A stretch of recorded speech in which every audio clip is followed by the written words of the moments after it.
This episode is brought to you by Bart Simpson the Vampire. No.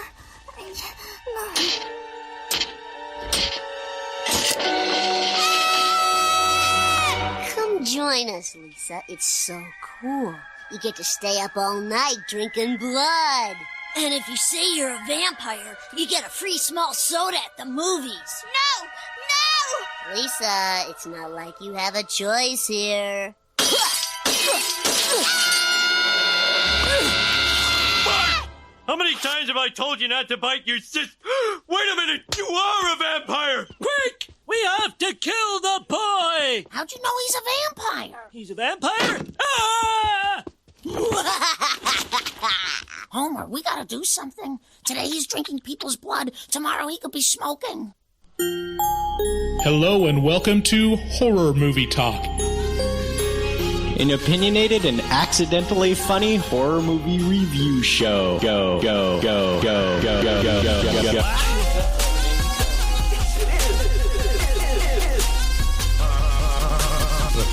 had to stroll through the scraggly woods.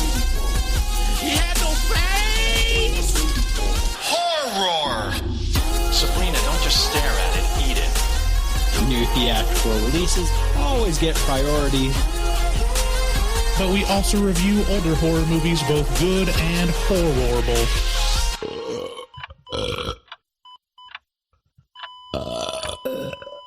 Wow, that didn't sound good. What's up? Hello, welcome to Horror Movie Talk. Your panel of expert hosts each week are Dr. Bryce Hansen, Hey, that's me. who holds a PhD in spookology, and me, Professor David Day, the foremost expert in scare meow meows. We always try and review new movies when we can, when they're out, when that's a thing. But this week, we're going to be bagging an episode. And you know what time it is, Bryce? What time is it? You know, as we're recording this... Whoa, you're never gonna believe what time it is, man. Oh, God.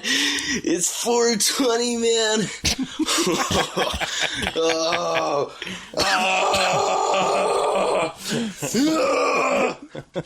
It's 4:20, man.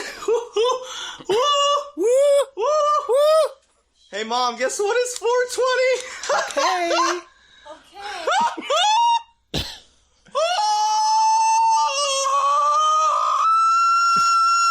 But as it strikes me, as we release this, it's definitely not 4:20, but it's 4:20 somewhere, right? It's 5 o'clock somewhere.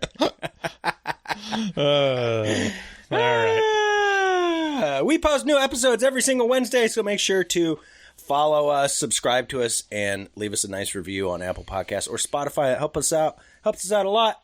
If you want to get on the show, call us at 682-253-4468. We start out the show by giving a brief review and our score for the movie. We score on a scale of 1 to 10. And after we give our score, we get into spoilers, take a deeper dive into what we liked and hated about the film.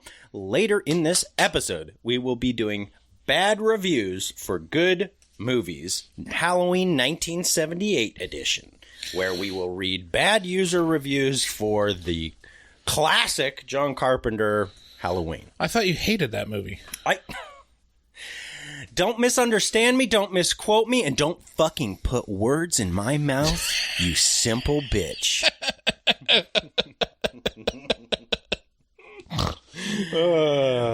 Today, we're going to be reviewing a movie that is just wonderful. Vampire's Kiss. I watched it on Vudu because that's pretty much the only place I could watch it.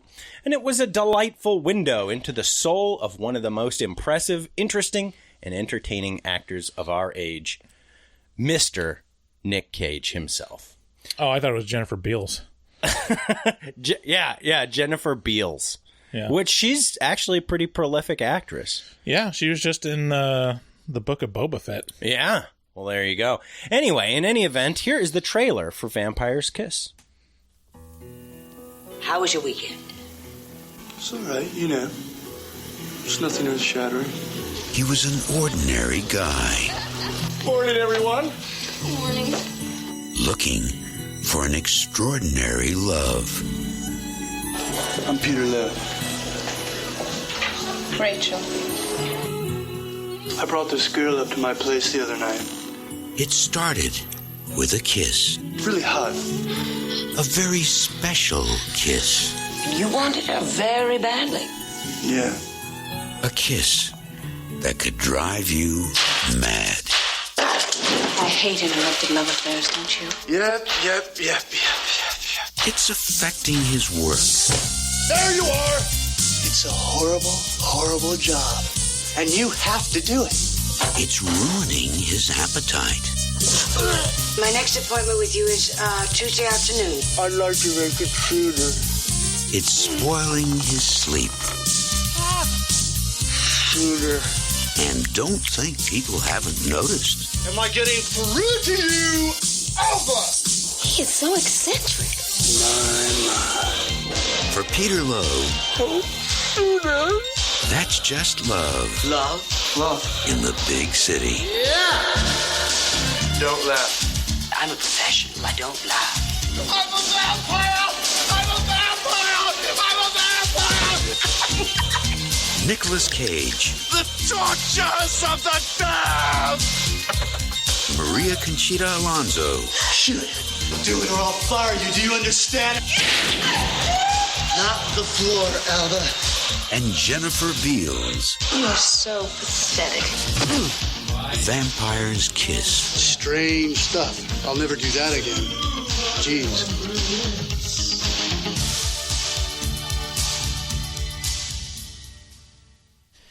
I'm a vampire! I'm a vampire! I'm a vampire! I'll never do that again. Jeez. Publishing executive Peter Lowe, played by Nicolas Cage, is bitten by a woman and starts acting erratically.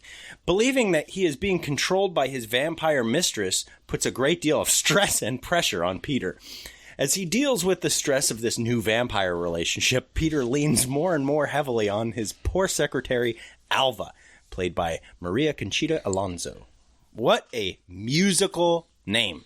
Mm-hmm. Maria Conchita Alonso. Mm-hmm. As Peter's madness evolves, it becomes questionable to the audience exactly what is real and what is Peter's rapidly devolving mental state. Everyone ends up getting more Nicolas Cage than they bargained for. Vampire's Kiss is an anomaly of a movie. It's not exactly a terrifying horror movie due to the strong overtones of comedy within Cage's performance. On the other hand, it's not exactly a feel-good romp due to the very serious mental decline of Peter, our protagonist turned antagonist, and extremely unreliable narrator. It's a dark comedy that will delight those who want to be taken on a crazy ride.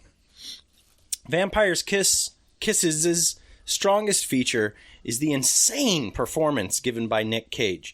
He creates such a believably crazy character that you can't help but remember bumping into people just like him on public transportation and wondering, what is their life like? The best part is, you get to see what his life is like. It's touched, tragic, and totally bonkers.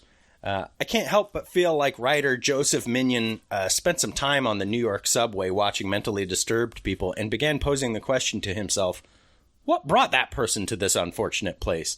What was their life like before and during their transition into madness?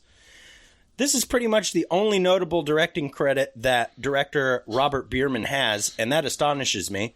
It's such a weirdly enjoyable movie and shares so much in common with one of my favorite movies of all time, American Psycho, that I can't help but see all the inspiration that Vampire's Kiss has given to more recent dark comedies. What a fun watch this is. Yeah, it certainly is fun. Like, you gotta definitely be in the mood for this type of movie. Like, were you not in the mood while you watched it?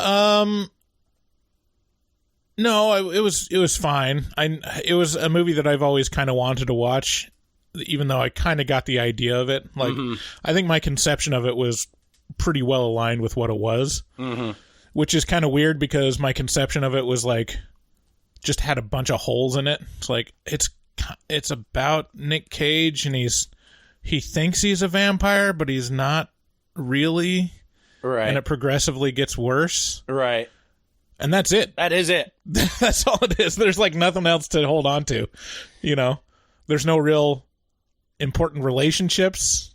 Like there's everything else that happens is kind of inconsequential. Even all the stuff with Alva, is like just kind of bizarre. Yeah, yeah. But I'll say this: like, if you watch a Nick Cage unhinged performance like clip show on YouTube, or like a compilation of like Nick Cage acting insane, every notable scene in this movie will be in it. Like half of it is from this film, right?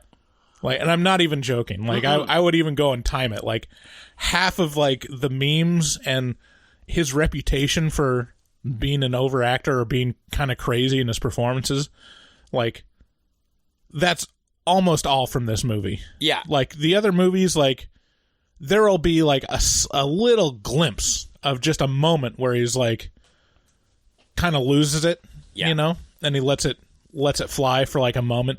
This one, the entire movie, he's like acting like an insane person. He's totally lost his mind. But in the movie, like when I watch it, I was like, oh, okay. In context, like he's not overact. That's exactly what this movie needs. Right. Like, it's specifically the movie is that performance. Yeah.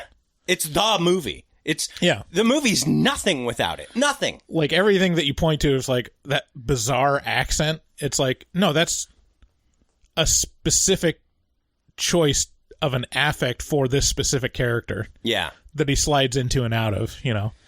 And I just got done reviewing this with Kate from Nightlight Horror Movie Club, and she had a bunch of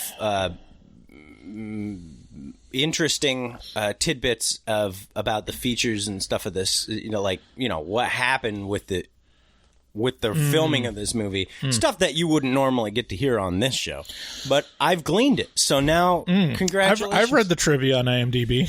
Right. Well, so this movie was a huge flop. Huge flop. Honestly, not shocking. Not shocking at all. I personally think it's way ahead of its time. It's confounding that this came out in 89 when the most or 88, when the most tongue-in-cheek thing that I can think of was like RoboCop, and that's really supremely obvious in its like critique. I think like it is a satire, but it's not on the nose. Like it's not. There's nothing super specific about what it's trying to say. Right. And even like what it is saying, it's not. It's kind of vague about it. It's like, okay, so he's going insane, but why? Or like, what's the driver of it? Right. Or what are we trying to say about this guy's experience going insane? And it's not really concerned about, the moral to the story kind of stuff. It's like, no, we're just going to watch this guy slowly descend into madness and continue believing he's a vampire. Yeah, it's about the journey. The journey is the destination. So I had a great time with this one. I enjoyed this as much as I think anybody can enjoy this movie. I will watch it again. But I think this is one of those weird kind of capped off movies that can only achieve such a high score. And I think for me, that score is about an 8. And it wouldn't surprise me if your score was a little lower than that. I don't know. Yeah, this one is a really hard one to score because it's so interesting watching Nick Cage's performance. This is super early Nick Cage, too.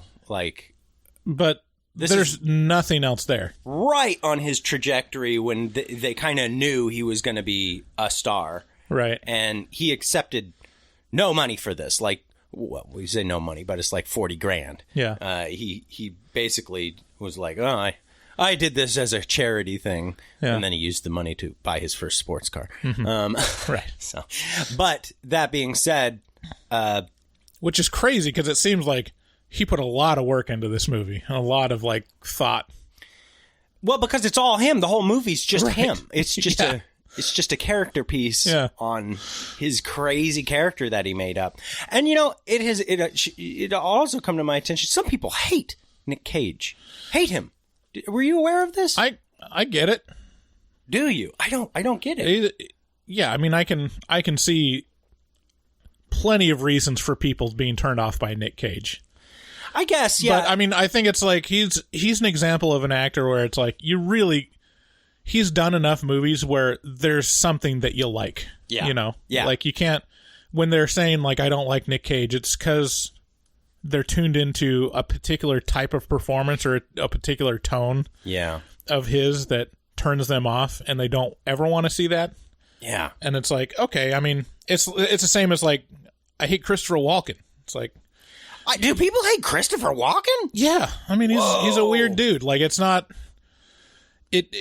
there's stuff like that where it can take you out of the movie, where you're not watching a movie, like the suspension of disbelief isn't there because you're watching Nick Cage, right? You know. Oh man, that's my favorite part of Nick Cage movies is, but the way he does it is it always feels somewhat appropriate. To an extent. Now, I say that not having watched some of his bigger, like, blockbuster hits, like Con Air and, like, National Treasure. Please tell me you've seen Face Off. Oh, yeah. I've seen... Oh, God, thank you. I've seen Face Off, The Rock, like... Yeah. Okay, those are the important Gone ones. in 60 Seconds, yeah. Con Air should be on that list, but it's understandable. Yeah, I kind of wonder if he, like I said, and I haven't seen National Treasure, but I feel like that's probably his, like, biggest, like, general audiences movie maybe ever. I think so, yeah. And I go, did he do this kind of thing in that? Did he do this, like, moment of insanity kind of... Yeah, I think there's probably moments of it. He can be very straight. Like, in his performance. Yeah, oh, yeah. Like, his whole performance in 8mm, straight. There's never a moment. Right. Which is appropriate. It never ceases to amaze me that 8mm was made by the same director as Batman and Robin. That's insane. That is crazy. Anyways, so, yeah, I mean, I don't give it that high of a score. I think it's like an oddity, and those don't usually get like a high recommendation from me, but it's like if you're interested in oddities, it's kind of a must-see. It's a meme factory. Yeah. Like every Nick Cage meme has come out of this movie. Yeah, there's like every 15 minutes there's a reliable moment of like, holy shit. Yeah. What the fuck is going on? What is happening? He's losing his mind. Anyways, I'd say, I mean, I don't know. I give it a 6. Mm-hmm. It's okay. It's not, it's better than average. It's more interesting than the average film. It's a little long. Yeah, it's long. And it's like more in the vein of like kind of an obscure independent movie. Yeah. Yeah, it actually blacklisted what is in there, Joseph Minion as a writer and Robert Bierman as a director. They never worked again. That was it. There was one, I think it was the writer, one of the IMDb trivia things was he like like it wasn't a financial success, and he blew through all the money that he got from it like almost immediately, and he had to start working in a video rental store. Oof. And he was working at a video rental store, and a customer came up and was talking about this movie. He was like, whoever wrote that movie should never work in Hollywood again. And he just goes, your wish is your been wish granted. is my command. It's like, oh, that sucks. Yeah, it sounds like something that should have happened to someone more like Charles Band than anybody involved in this movie. Yeah, but, I mean, that's... but that is what happened to Charles Band, and he forced it. He was like, you know what? Fuck you. I'll make my own movie company with strippers and beer. Yeah, it's like, if you're not working in Hollywood, you just don't have enough stick-to-itiveness. Mm-hmm. You just gotta keep sucking putting out dick. shit. Keep sucking dick. I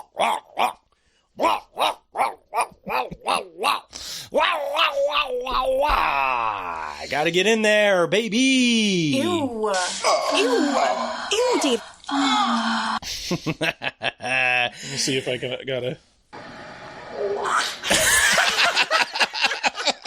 What the? There we go.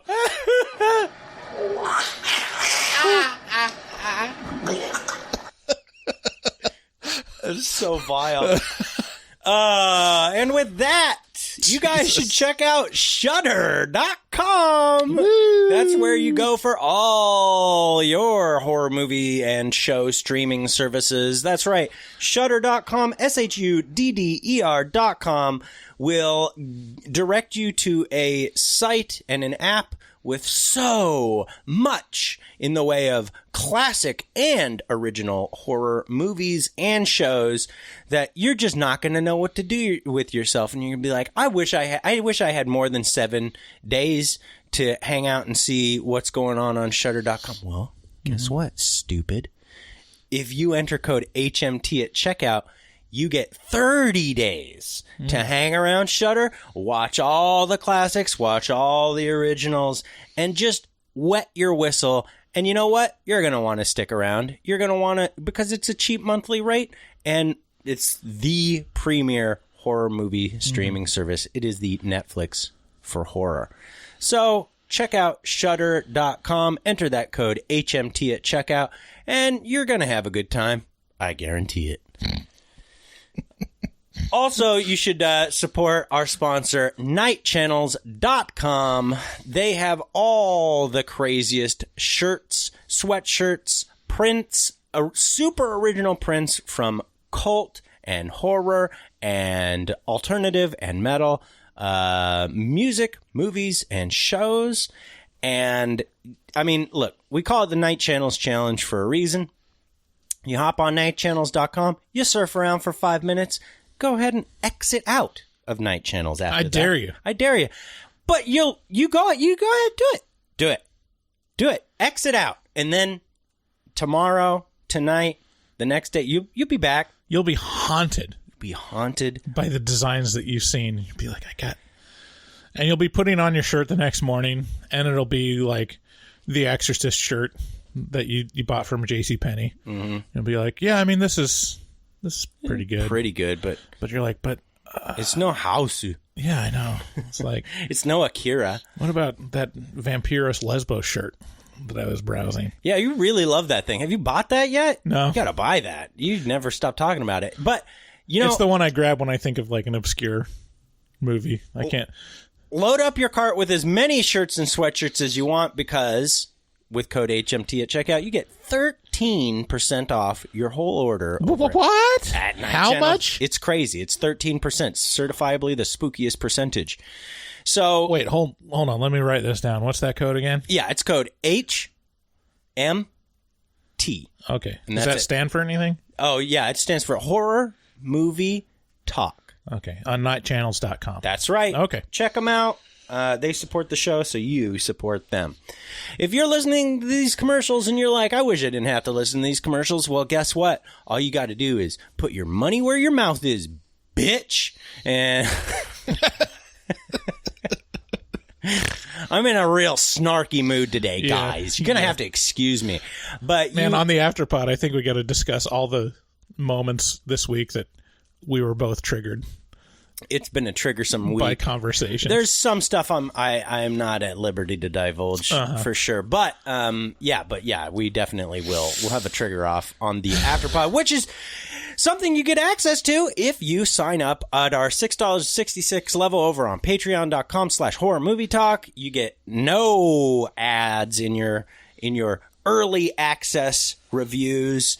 And you also get access to a whole nother podcast that we've been doing for years and years now called The Afterpod, where we just leave the mics running and talk on there. So support the show, and you don't have to listen to commercials anymore. Yeah. Is it worth $1.66 per episode to avoid the commercials? Yeah. It's a cup of coffee a month. Yeah. Is how much, go to Starbucks, buy a cup of coffee, and you've officially spent as much as you could spend supporting us and getting no commercials on your Horror Movie Talk episodes and access to a whole bunch of extra streaming entertainment.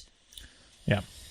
If you want to head on over to horrormovietalk.com/shop, you can buy shirts, stickers, coasters, cum rags, all kind of stuff over there. Mm-hmm. And all of that stuff has been created by our resident artist. That's the man himself, Dustin Goebel.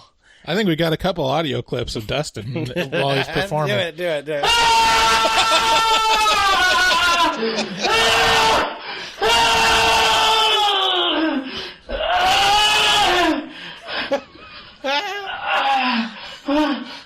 With the big dirty raccoons in it.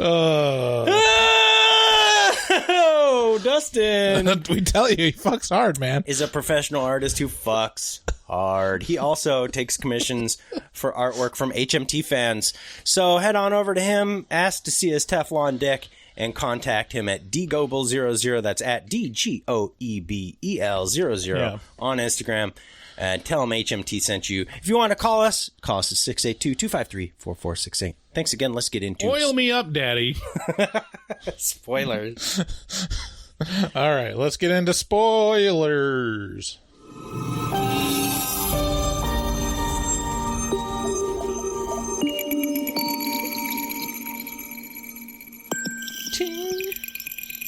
There you are! Alva! Okay, this movie's got a few things going for it right off the bat here, Bryce. Number one, you know what it is.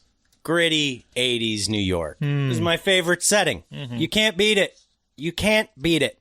When New York was gross and dirty and truly disgusting, for some reason, just...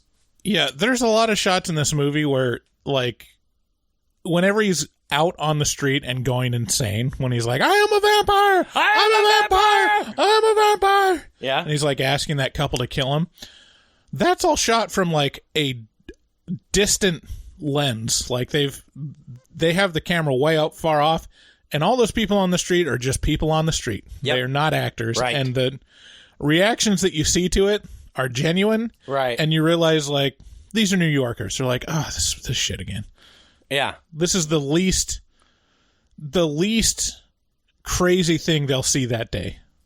Yeah. In 80s, early 90s New York. Probably true. And that's pretty crazy because the thing they're seeing is Nick Cage acting like a crazy person. So it's pretty crazy. Right. Yeah, I'm pulling up as many of these moments as I can because there's some great... I'm a vampire!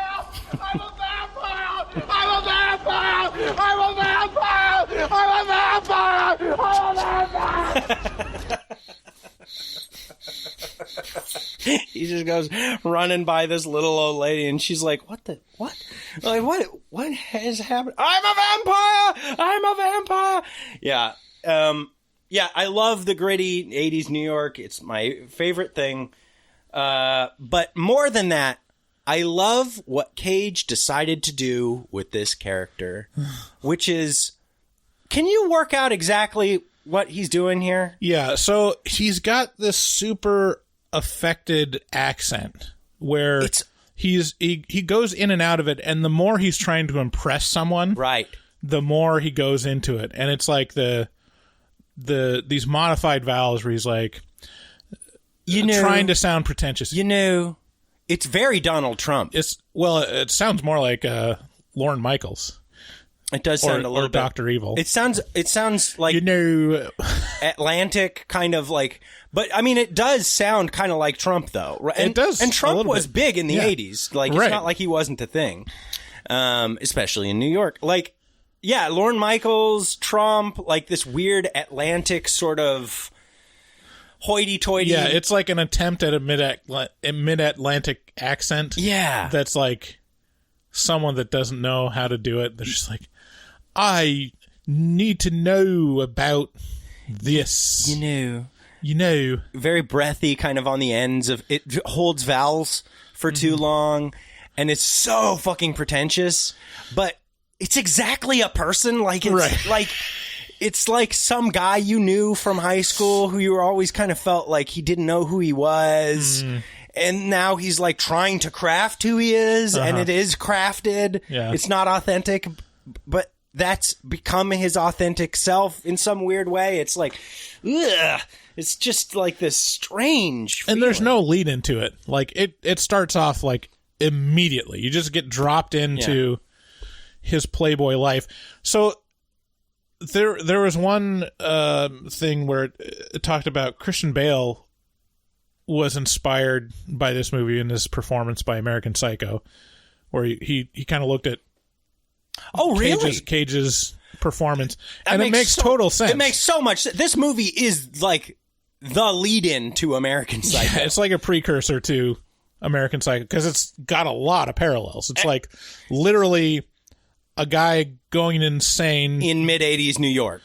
But you're not quite sure what's fake or real. He's a protagonist turned antagonist. He's an unreliable narrator. He's a killer, maybe. He's maybe a killer. He seems to have some sort of weird death wish. Yeah.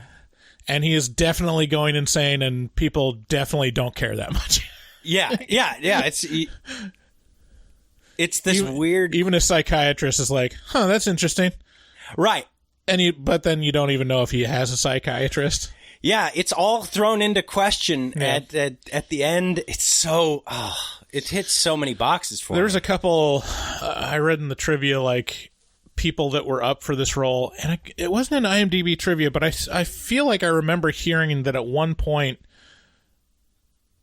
Jim Carrey was up for this role. Oh, wow. That would make sense. That would make sense. Oh, yeah. Like, he would have been able to do a similar performance. But I'm not sure if that's right. I'm not sure where I heard of that. It's either he was up for it or Nick Cage was up for Once Bitten or something like that. But the other ones that it says in the trivia that were up for it go from, like, pretty obvious choices to, like, what? Like, the one that's like, I could see that is Judd Nelson. I don't know who that is. Judd Nelson. Do you remember The Breakfast Club? Vaguely, yeah. He's the cool dude. Oh, he's the bully? He's the guy at the end that puts his fist up in the air. Was he the bully? There's a freeze frame. Yeah. Yeah. Yeah, okay. And that wouldn't make any sense. No, he would have been good. Like, he's got the look for it. He's got the look. She's got the look. And then it also said Sylvester Stallone was up for it. What? That would have been insane. Shoe. Shoe. Oh, there you are. A, B, C, D, E, F, G? And so forth. I'm not doing the whole ABCs. That's crazy. Well, I know it's supposed to be crazy, but I'm not crazy. Man. Just to make it clear, Sylvester Stallone isn't actually in studio right now. It was just us doing impressions. So we start this movie off. We get a brief moment to see how just affected and weird Nick Cage's Peter is. And then he brings a girl back to his studio or his apartment, and there is a bat attack. We can't stop here. This is bat country. Yeah. And that's like the beginning of the craziness. Right. Like, this is kind of the moment where Peter, it like has some weird in the moment in the scene. It seems like there might be some kind of significance to it, but it doesn't really commit to anything. Right. And then later he's talking to a psychiatrist, and he's like, "Yeah, I felt aroused." And like, she's like, "So you were fucking this girl, and you said you were felt aroused?" Like, that seems kind of obvious. Yeah, and he's like, no. Specifically, when the bat flew in, there was a new feeling of arousal, like more arousal. Right. And she's like, wait, what? So, but you were with the girl, though, so... Like, she's trying to give him all these outs. Right. And he wasn't taking them. He's like, no, it's the bat, man. It's the fucking bat. Right. And that seems to be the event, the significant event that threw this whole thing into... It was just the straw on the camel's back. It was just a seed. Yeah. Yeah. The seed grew. And you know what? As someone who has felt on the precipice of insanity a few times in my life, that's kind of the way when you're just holding it together at some point, and then just some little thing will happen and it'll just set in motion a series of events, you know? And I could see this as being, you know, I mean, this kind of shit happens. People go crazy all the time. And why not a bat attack to bring that on? You know? Like, okay. Right. So I don't know. People use if you have the predilection to go insane, you'll find a reason to go insane. Yeah. You'll find that catalyst. Well, and it can be anything. It's a battle. You know, it's like fighting for your sanity, you know? There's moments where you just feel like you're just hanging on by the skin of your teeth, kind of. And some real crazy thing, like a bat flying into your apartment, could just push you over the edge all of a sudden. See, I've never felt that. Really? I've never felt like I was toying with sanity. Ever. Yeah. Like, I mean, I've been depressed and, like, been, you know, suicidal. Well, that's a different version. That's a different version. Yeah. But I've never been like, I'm not sure if I can trust my mind right now. Yeah, it's scary. And maybe that's the most dangerous thing. Is like people that trust their mind complicitly won't question whether they're going insane. Right. Well, I mean, but it's all kind of a crapshoot, because if you're questioning your mind all the time, then you're so keyed up that you can cause it to happen. Right. You know, so it's there's no good. Your mind is one big program that can be corrupted. Yeah, my friend Kevin, which someday we'll have on this show. Like, depending on how you continue this sentence, he's had those moments where he's toyed with sanity, where he's like, yeah, I'm not in a good place, which means something different to me, but to him means like he's starting to hear voices. Yeah, that's kind of a little bit of what I've experienced. Yeah. When I get into a really bad place, I'll start to question what's real. Right. You know, and it's just like hear voices, start seeing people that aren't there. It's a very weird, scary place. And some people... And it's weird that it's a spectrum to where some people can recognize it and be like, well, that's a weird part of my brain that I'm not going to acknowledge. And then some people spiral into schizophrenia. Right. I mean, it's not something you can control. No. And, you know, some people... prefer that. Like, if you listen to Steve-O's podcast, he loved the psychopathy. Like, he loved being thrown into just derangement. Yeah. That was his... I mean, it sounds kind of fun to me. He thinks about it fondly. Like, he remembers, you know, just huffing nitrous day after day after day, and having full conversations with people that weren't there, and have people walking into his apartment who never happened. He had... Get this, he had a full-blown, like, what's that thing when people would tell you they're worried about you and they're... Intervention. He had a full intervention happen with the cast of Jackass that never really happened. So think about that. That's his mind taking an intervention on him while he's fucked up. Like they did have one of those. After his happened already, like he's like, wow, this already happened. They're like, what? No, it didn't. And he's like, yeah, no, you guys all came in here and did the same thing already. They're like, no, you're proving our point. You know what's an interesting fact that I learned is that schizophrenics, like, there's a thing where schizophrenics in the U.S., they hear voices and they're like mean and cruel, and like they drive people to insanity. I've heard this as well. And then in like other countries, or like in sometimes like third world countries, if they have voices speaking to them, they're just nice or just entertaining. Hey buddy, how's your day going? Yeah. It's not like, so that's also weird, where it's like specifically our culture has the poisonous effect on it. Yeah. Have you ever listened to like those tapes where it's like simulating being schizophrenic? Yeah. You're walking down the street and it's just voices like played through your headphones, and Yeah, to be honest with you, I can't do much of that. Right. Like, it freaks me out. Yeah.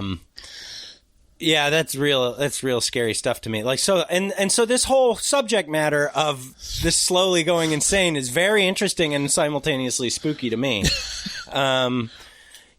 Because it feels very possible, because you look around and you go, well, that guy's nuts. How did that happen? Right. What was that? Where did he turn? Where did he turn from being somebody's cool kid who's in the 11th grade doing good to this? Where did that journey start and end? Yeah. That's the weird thing with mental illnesses, to where it's like they're horrifyingly like brain-breaking illnesses that start in your like mid-20s. Yeah. It's like, there's no indication of it whatsoever, and then all of a sudden you enter adulthood and your brain breaks. Yeah. So, but back to Cage. I think I'm through it now. I don't think I have to worry about schizophrenia anymore. Just one more little. So, like, we've talked about how affected Cage's performance is, but there's a specific moment in this movie at the start where he's at the bar and he meets Rachel, the quote vampire, and he extends his hand to her like this. He extends it to her up near his face and like pointing his hand with palm down to her so that she may grasp it or something. And that's the fucking weirdest thing I've ever seen. Oh, and by the way, if you want to really mess with somebody, listen, listener, I've had this happen to me and it was the most emasculating thing ever. So if you want to fuck with some dude, this is how you do it. You wait for them to extend their hand for a handshake. And then what you do is just grab his fingers. Is you go in and you very tightly grab the tips of his fingers and you turn his hand so that you are holding his hand with his palm down, and then you shake his little weird little flipper, and he will be mind fucked for years. You will have the upper hand in that engagement. Anyway, that happened to me long ago, and I still think about it. It still fucks me up. Or you do the Trump thing where you shake and then you pull them off. Well, yeah. So Rachel shows up. She turns out to be a vampire as he takes her home, and she just bites the ever-loving shit out of his neck, and he's kind of like, yeah, this is he's feeling it. And the next morning... Are there any other monsters that are sexy like vampires? That are just like canonically sexy? Canonically sexy? I mean, guess Wolfman maybe a little bit. There's a little bit to it, but it's... Was the Bride of Frankenstein sexy? No? Huh. Yeah, I mean... Like, vampires is the only monster where it's specifically they have charm and are sexy. Yeah, like monster, yes. Because there's this new kind of trend with like... Well, and like young adult stuff, everyone's sexy. Right. It's like, oh yeah, the zombies are sexy too. It's like, okay. Yeah, I think about this new trend of like super hot bitches kind of thing, where it's like Jennifer's Body, or it's like the Autopsy of Jane Doe, or the Exorcism of Hannah Grace, where it's just like some dead girl or some powered girl, but that they're not a monster. They're not a canonical monster. I think we need to explore this a little more. So you're saying that the dead body in Hannah Grace is sexy? No, that was just I mean, it's presented in a sexualized way to the viewer, right? Because well, yeah, because it's a naked body, naked woman's body sitting on a slab. Like, a better example is the Autopsy of Jane Doe, where you just have this smoking hot woman who just happens to be dead, and the constant focus of the camera. Like, there's... I think we might have discovered David's fetish here. It's not my thing at all. But I will say, like, have you seen the Autopsy of Jane Doe? No, I don't think so. It's just weird the amount of time that is spent on her tits and ass. Oh, okay. You know, Okay. because she's dead on a table, Right. But she's a smoking hot girl, so they're like trying to do this thing to you, and it's like, why are you doing this? But you know, you go, yeah, I kind of get it. You know, necrophilia is a thing. Yeah, no, it's definitely a thing. Most fairy tales are just really pandering to necrophiles. Yeah, well, you can't help what you're attracted to, guys.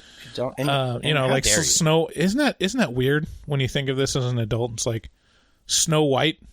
She's basically a dead body, and a guy's like, "Oh man, I want to fuck that. Oh, give me that. Like, let me have that body.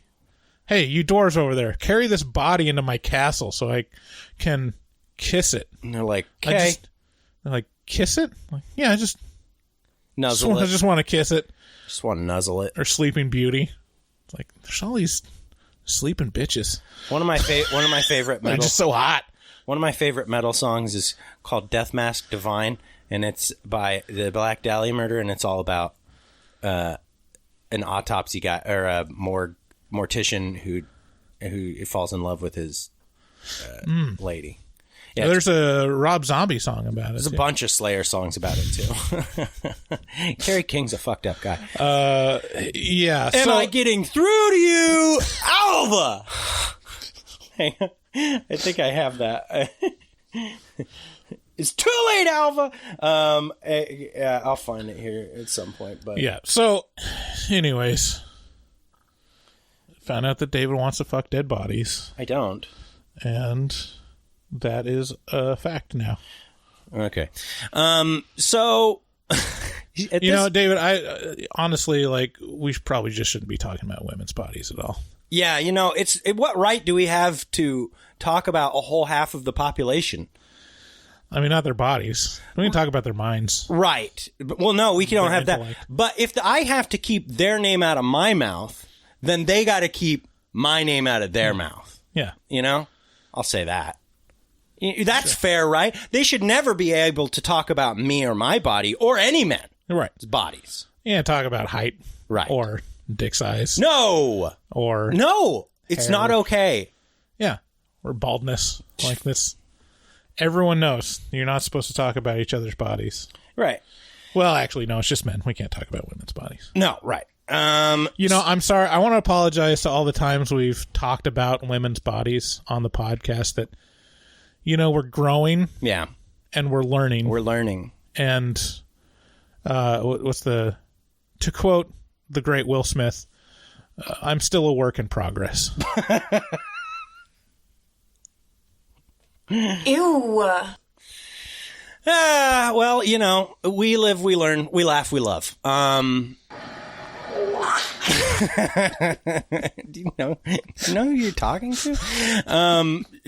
So at this point, he starts going crazy, and shit kind of rolls downhill at his office. He's some sort of literary agent, and he decides to focus his ire on poor Alva. Yeah, I mean, there's this weird thing where there's this specific request that we don't see on screen. It's just like we see that he's assigning a task to his secretary, which is a writer called up, and through basically nostalgia, he's asking for his first writer's contract that he ever did, 30 or 40 years ago or something, so that he could frame it and hang it on his wall. It's a very specific request, but Nick Cage couldn't find it in the files. Right. And he assigned the secretary to do whatever she could to go through all the files and paperwork for this one publication to find it. Right. And so it starts becoming a thing. And this is the subject matter for that all of these kind of crazy quotes kind of surrounds is poor Alva. Right. Am I getting through to you, Alva? Through to you? Go right to it, Mr. Lowe. Am I getting through to you, Alva? Where he just takes the consonants and he's like stretches them out. Yeah, that's great. But she can't find it. She can't find this file in the Alva. And how could I'm going to play the whole ABC, clip, because it begins weighing on him so heavily. Like, why isn't Alva doing this thing? And the psychiatrist suggests, like, well, some stuff gets misfiled. Well, hang on. We're going to play the whole thing. Because this is just a brilliant scene. He's in his psychiatrist's office. He's very perturbed. I had a difficult day yesterday. That's all you have to do! Very good. You know your alphabet. I never misspelled anything! Not once, not one time! I'm sure that you didn't. Not once. I want to know, really, who did? I cannot possibly tell you that. You can't? You can't? No, I can't. Ha! You call yourself a psychiatrist. It's just so crazy. What's crazy is how much comes off in just the audio of it, but that is literally just 50% of that performance. Like, probably actually more like 30% of the performance, because like 70% is his arm motions and his physicality. Total exasperation, his fucking fury, where he's just like, what an insane thing to quote the entire ABCs to somebody. But there it is, and he does it, and it's, I've never misfiled anything, not once, not one time. And he's got his hands on his hips. And that was all choreographed, and which is crazy, right? Wait, it was choreographed by the director? It was choreographed. Wow. And they chose, I think what I recall Kate saying is they chose this weird affect, despite the producers being like, you can't do this. But Cage and the director were like, whoa, it has to be this way. He has to be weirdly affected. Right. Or else this is not going to play as a black comedy at all. This is going to play as just black. Right. It's just going to be dark. Yeah. And scary and weird. I saw there was something that it was saying that there's some scenes that were cut out of this that the director and Nick Cage just like were devastated by, and that Nick wishes that someday they'd see the light of day because they're some of his best performances. And I wonder, like, one of those things where I wonder how important they are to the movie. Not, right? Well, they might be. Like, that's the weird thing. Sometimes, like, when it's the studio asking you to remove something, where it could be like an important tonal shift at that moment. I don't know. But, yeah, it's... At the same time, I'm not surprised this movie wasn't successful. Like when you hear the studio execs like making demands or like looking at this movie and being like, this performance is insane. It's like, unhinged. This movie, there's nothing for people to relate to. It's like, well, you know what? They were kind of right. It was an awful failure.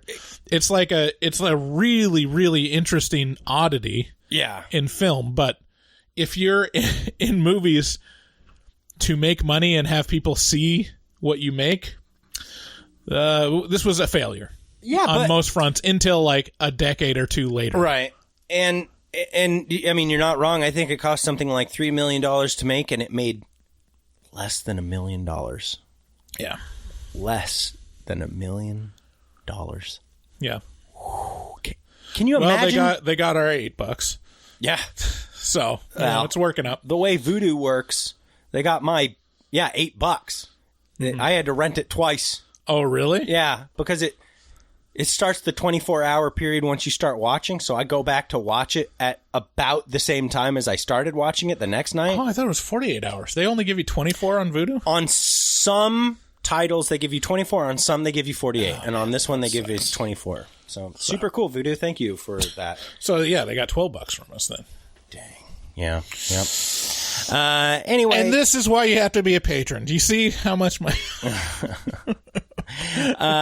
he keeps on. He eats a cockroach. He actually ate that cockroach too. It looks like it. It's exactly how someone who... It's exactly on Jackass. You've seen this a dozen times on Jackass where somebody's like, I'm going to eat it real quick.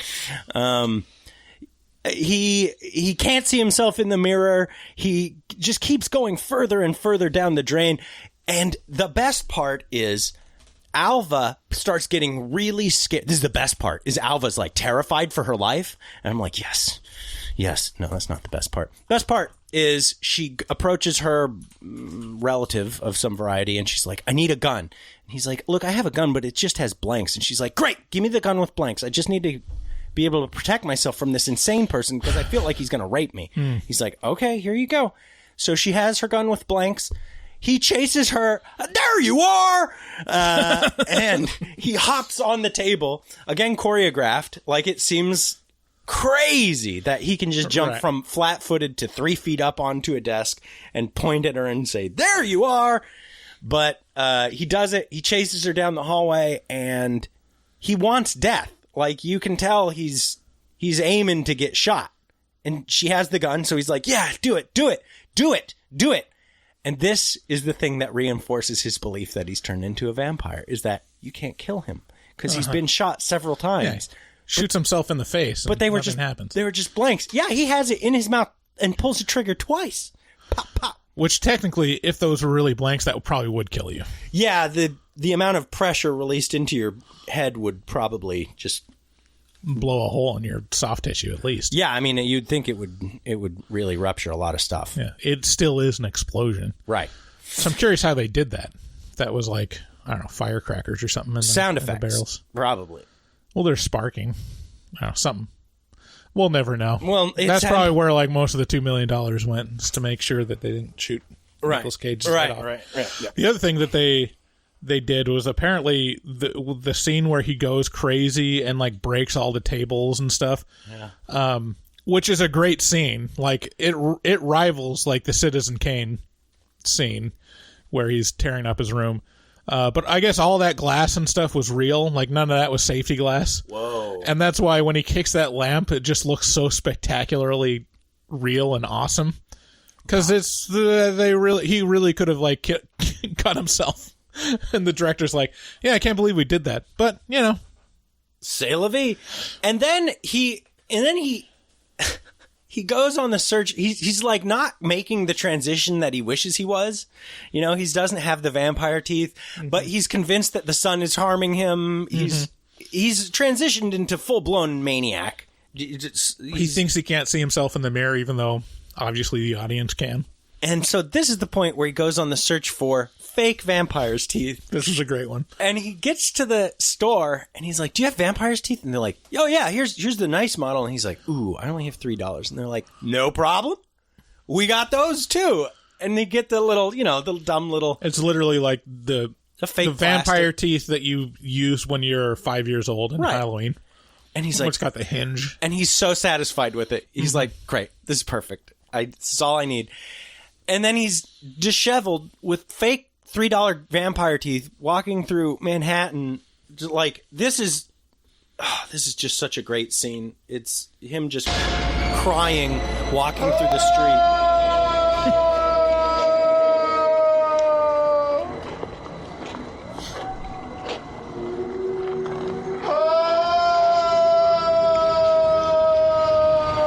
That's real. He's really doing that in front of a bunch of people. These are not actors. And when he has the conversation with himself and it shows what he thinks is happening, which is talking to his psychiatrist. Right. Oh, yeah. Mwah, chef's kiss. Like, right. I was just like, this is great. Because it cuts to him in his psychiatrist's office and he's like super well put together and like speaking normally. And then it cuts back to him, like, leaning against a lamppost or something with his mouth bleeding. He's like, ugh. Yeah. And the psychiatrist in his mind is validating everything he did. He's like, I might have killed a few people. And she's like, no problem. Get out of here, you crazy lovebirds. People die all the time in New York. They die all the time. He's like, oh, yeah, I guess you're right. So it's just his mind just going, am I okay? And then his mind going, yeah, you're good. You're fine. You're fine, dude. It's okay. Right. And finally, it ends up with Alva's relative stabbing him in the heart with a stake. Right. And it's just great. like... Did I ever play this clip from Community where... This is one of my favorite scenes in Community, the show. Okay. Abed, which is kind of the autist. The neurodivergent. The neurodivergent character. Uh-huh. That breaks the fourth wall relatively regularly. Anyways, they have this class where it's like on pop culture movies or whatever, and he's given the assignment of whether Nick Cage is a good or a bad actor. Okay. And it just breaks him psychologically. 'Cause he can't figure out whether he's a good or bad actor. So this is like the culmination of that. Okay. Okay, thoughts on Nicolas Cage? I think he's a genius. I mean, he keeps getting hired for some reason, and it's not because of his hair. I don't know. If I was in 70 films over 30 years and I spent each one talking at random volumes, I might accidentally win an Oscar. I think our opinions about pop culture are fed to us by machines designed to criminalize human autonomy. Good one. Dear God. Go, stand back. Give him space.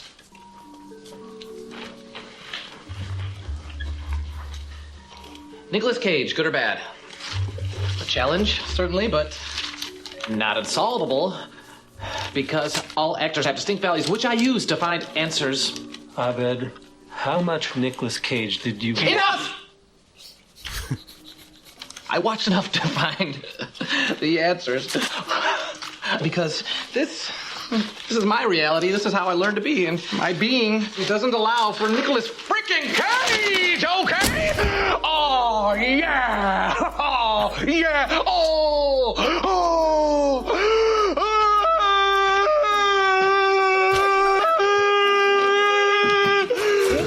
Oh, I'm a cat. I'm a sexy cat. Oh, oh, oh, oh. Real good Nick Cage impressions.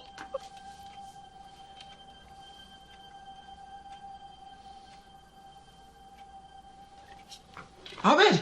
He goes to think sit of down. something safe, like Holly Hunter or Don Cheadle. Ahmed? It is a brain-breaking thing because it's confounding. But, I mean, I don't know. I guess it's a thing where you just like him or you don't. Well, I saw, he's coming out with this new movie next week. Right. No, I think it's called today. I think it's... No, it's next Friday. Oh, okay.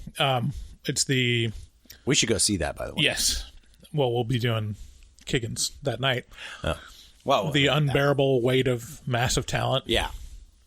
And it's a documentary about him, isn't it? It's not a documentary. But it's like a meta commentary on Nick Cage's career, basically, in a movie form. And he's come out in recent interviews saying, like, these last 10 years he's done some of his best work, Mm-hmm. And he includes this one in it, so I'm kind of curious. But there was some interview where he was talking about his style of acting. German and one of the things that kind German expressionism? Yeah, so something that unlocked it was like, oh, he's really using silent film as an inspiration.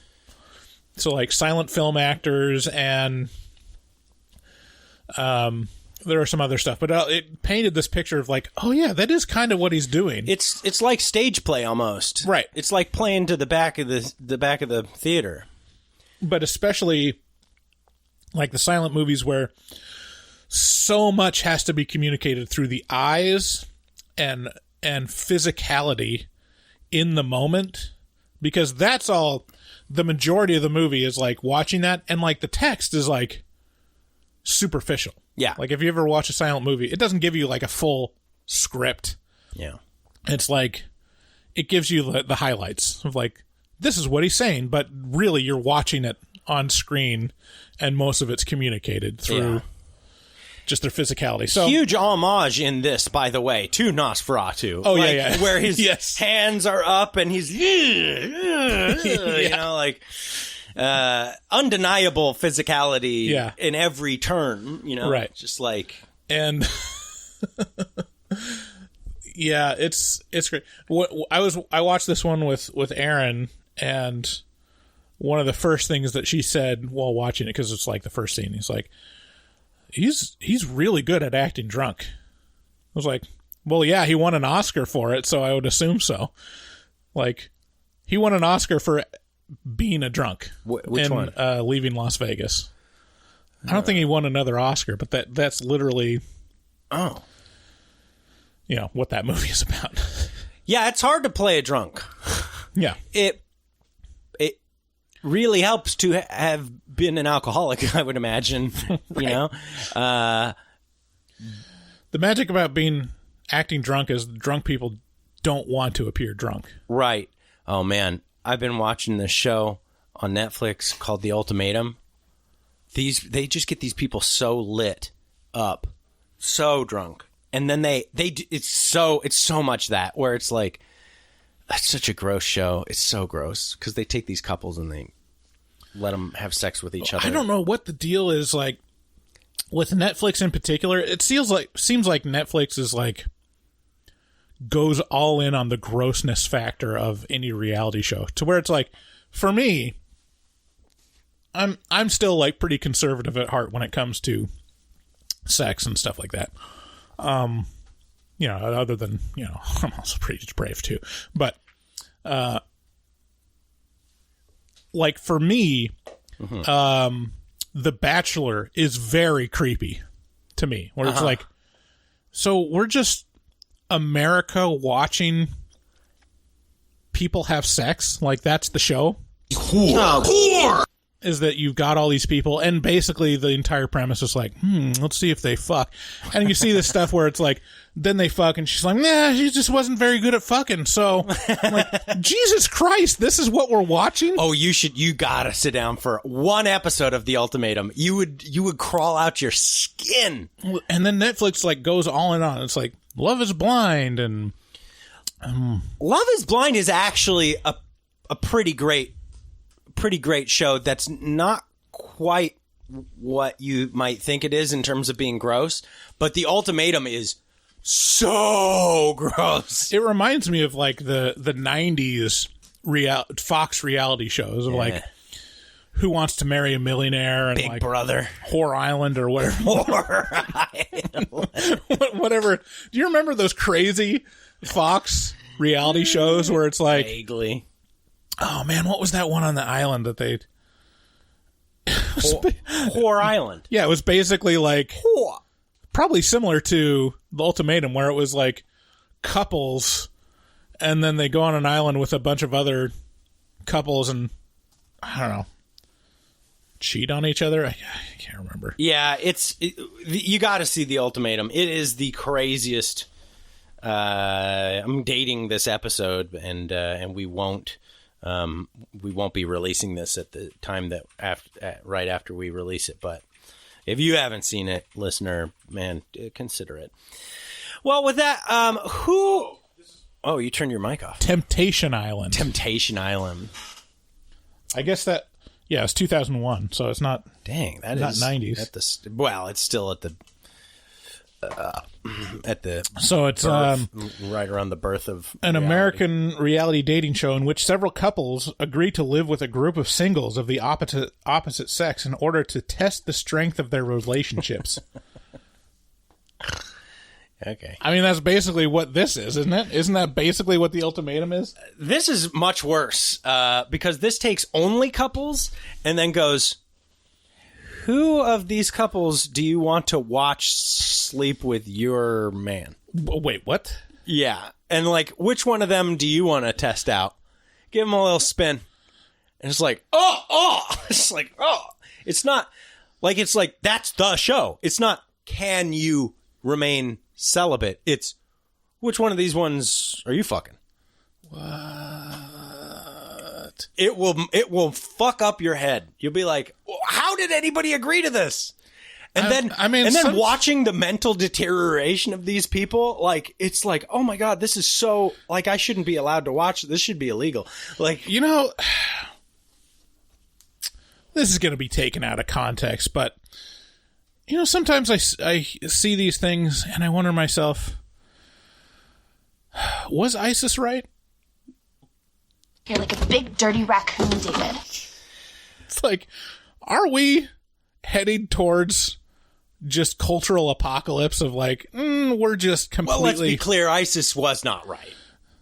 On most things. No. We can agree that ISIS was wrong on most things. On pretty much, but on bar none all of it. American reality show, like, they might have had a point. They might have had a point. About American reality shows. There's two sides to every story. Yeah. You know? Two sides to every story. What would an ISIS reality show be like? I'm not even going to go there. I'm not going to touch that one with a 10-foot herding pole. Yeah, it'd probably be like Goat Island. It's like you come with your veiled... I'm backing away from this mistress a lot. I'm backing away. And you're just tempted with I do not a bunch of sheep and goats. I do not condone this at all. This is inappropriate. Who should watch Vampire's Kiss? I'm sorry. I shouldn't be vilifying ISIS. No. Yeah, you definitely shouldn't. They're, yeah. I mean, they're not around anymore, so it's like... As long as you use their pronouns, I'm okay with it. Final recommendations. Who would you suggest go out there and rent Vampire's Kiss? I'd like if you're a fan of Nick Cage at all, you got to see it. A fan of Nick Cage, like I would say... It kind of unlocks a lot of his career. It unlocks his career. It's also like the proto-American Psycho. Like, right. This is American Psycho 10 years before American Psycho. And it's glorious in that regard, in that, like, what's real, what's not, where, at what point did he start going crazy? Has he been crazy the whole time? Who is this really affected, strange person? Like, it's just a character study. And I love character studies. And with that, let's get on to bad reviews for good movies. This is the Halloween 1978 edition. And this is just a little bit where we look at 1-star Google reviews for good movies. And we give a voice to those who don't like the movie for whatever reason. And usually these reviews start with the most cognizant, the most sensical ones at the top, because Google's somewhat intelligent, and it gives you people who are well-spoken. So these first couple reviews I'll read will end up making sense probably to you, or at least it'll be a person who's able to string words together. But don't worry, it'll devolve. So Jess Gruba gives it 1 star, says, I just don't get the buzz. Granted, it was done on a very modest budget and very much from a single source in creator and director John Carpenter, but this film was so flat. I can forgive the poor story if the scares are there, but they weren't. It was comical at times, regrettably not good in any way. The acting was as bad as the direction, completely wooden and totally unbelievable. I'm genuinely at a loss for the plaudits this film has received. It's as if people regarded the 70s as a bad years for horror, and as such have attributed its savior or birth of the slasher genre on this film.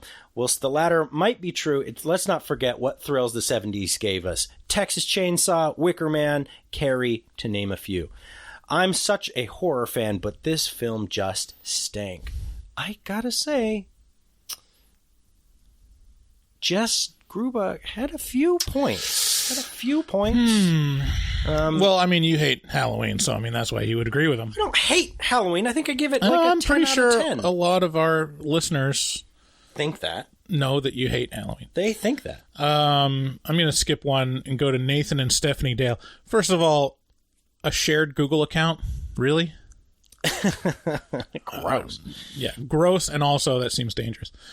I realize, okay, sorry, an aside, like all the people that have shared Facebook accounts, the couples that have shared Facebook accounts, I saw a TikTok that just basically explained, like, if they have a shared Facebook account, that's basically, there's some possible infidelity that required that to happen. Yeah. That seems so weird to me. Why not just ditch social media in that case? Or, like, if it's one... See, I always assumed it was, like, one person wasn't into social media and the other person was, so they just put their name on it too. Yeah, sure, that too. It's like, well, yeah, if you want to get in contact from Jake from high school, like, he never uses Facebook, but his wife does, so you can communicate to their shared account. Yeah. No, it's probably just because Jake was fucking around on Facebook. Got found out. You know, I've been thinking about this. I just want to say, Bryce, you know, we've been together a long time doing this show. You know, co-hosts. You know, it's been hard, but we've made it work over the course of 4 years. You know, there have been moments where it's been like, is this worth it? But like, you know, we've tried to understand each other, and I just want to say thank you because thank you, man. because it's hard to get people to stick around and want to be with you for a long time, and you got to grow in order to to make sure that they do. Right. And I feel like we've both tried real hard at that. I think we should start a reality show where podcasters tempt each other with each other's hosts. Oh. So it'd be like just Podcast Whore Island. Temptation Island for podcasters. Whore. Just... yeah, that's a good idea. Bring us to an island and then just have a bunch of people that want to start a podcast. Microphones everywhere. But don't have a friend to do it.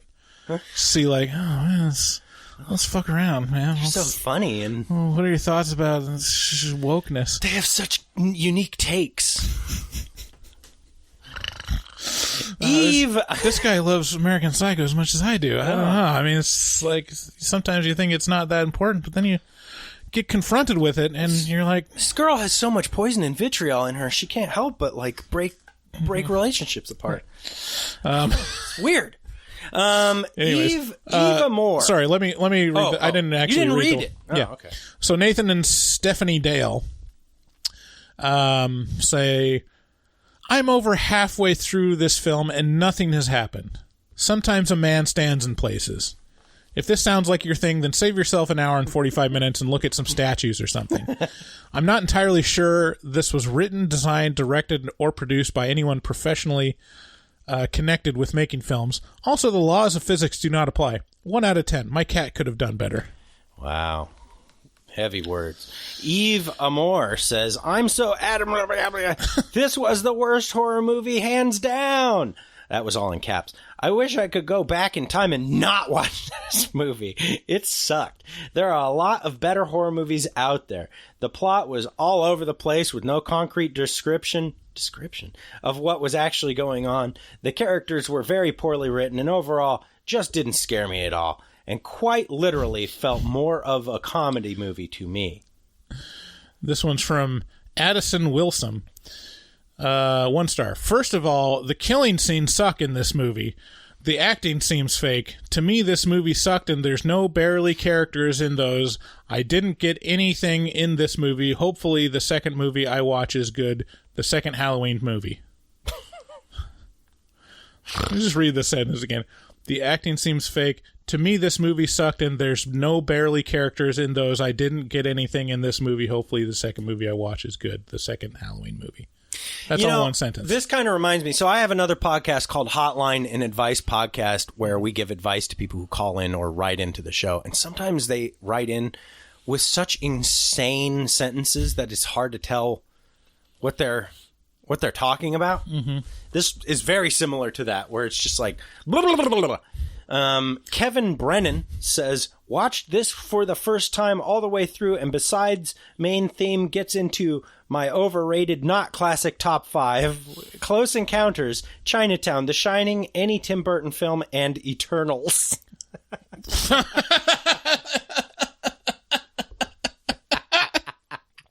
Eternals. But man. any Tim Burton film. Any Tim Burton. That's his 4th pick. Is any just insert any one of them. It's whatever. The Pirates of the Caribbean, sure. That's hilarious. Pirates of the Caribbean's not Tim Burton. I'm sorry. I'm thinking Johnny Depp. Are you subscribed to our movie Circle Jerk on Reddit? No. It's one of my favorite subreddits now. Oh. Because it's like memes about how much oh, it's so great circle jerking there is in our movies. Yeah. and how much they love Marvel and hate,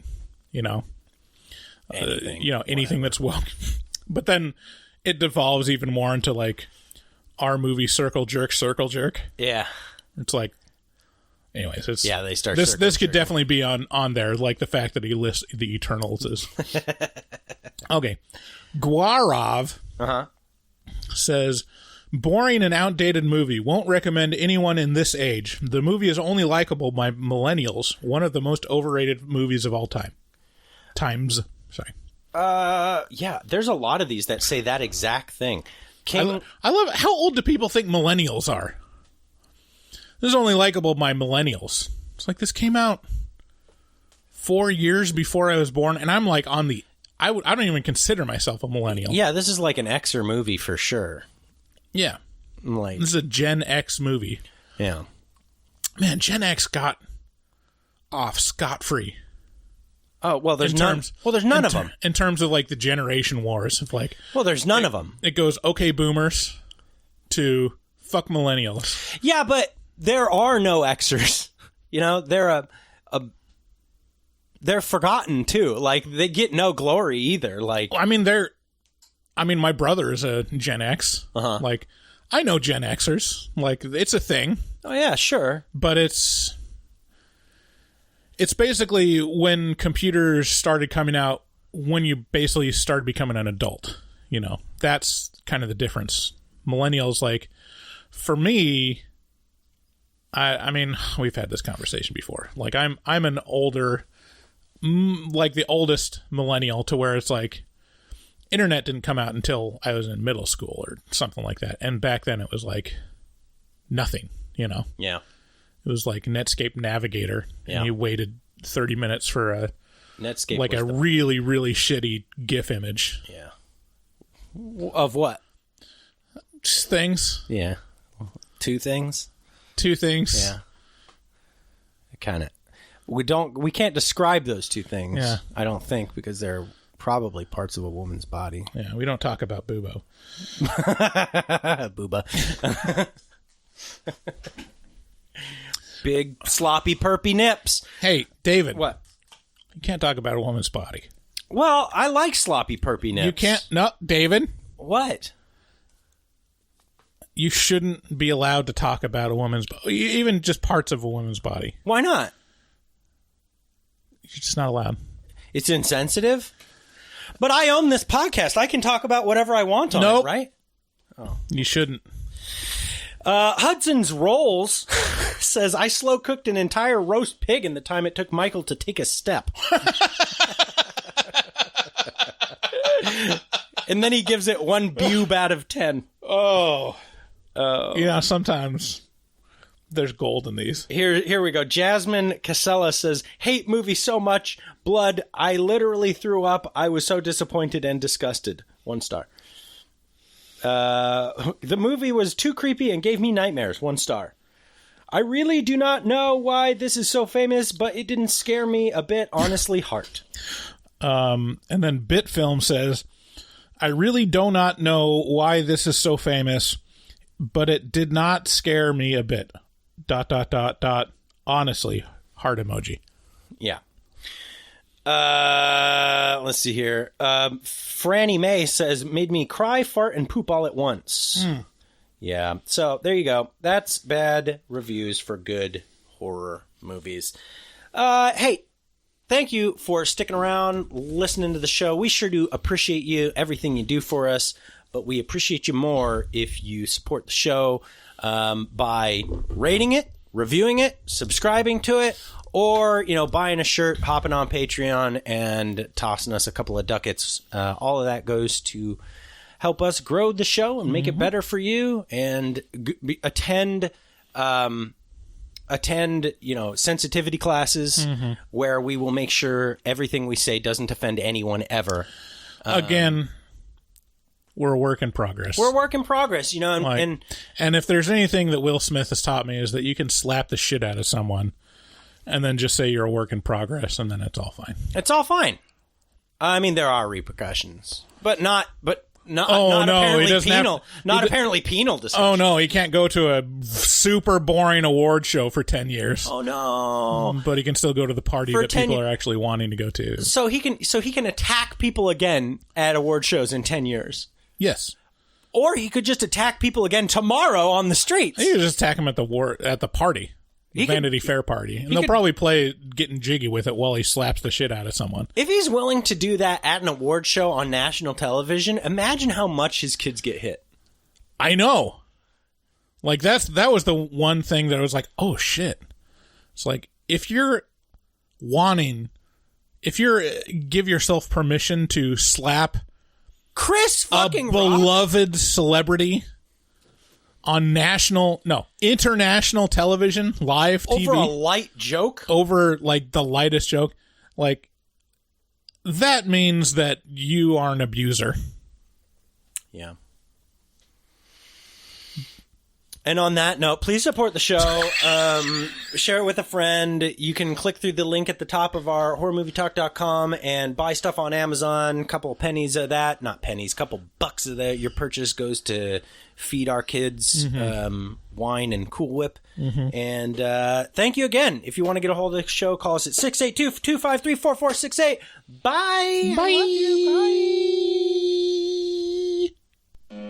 Looking for a podcast full of burps and gas, perverted cast, skinny and fat? Look no further. Horror Movie Talk is accidentally funny, begs to donate money, fake sponsors for dummies, and so much more. New episodes every hump day. They'll pickle your dickle for foreplay. Patreon members have it your way.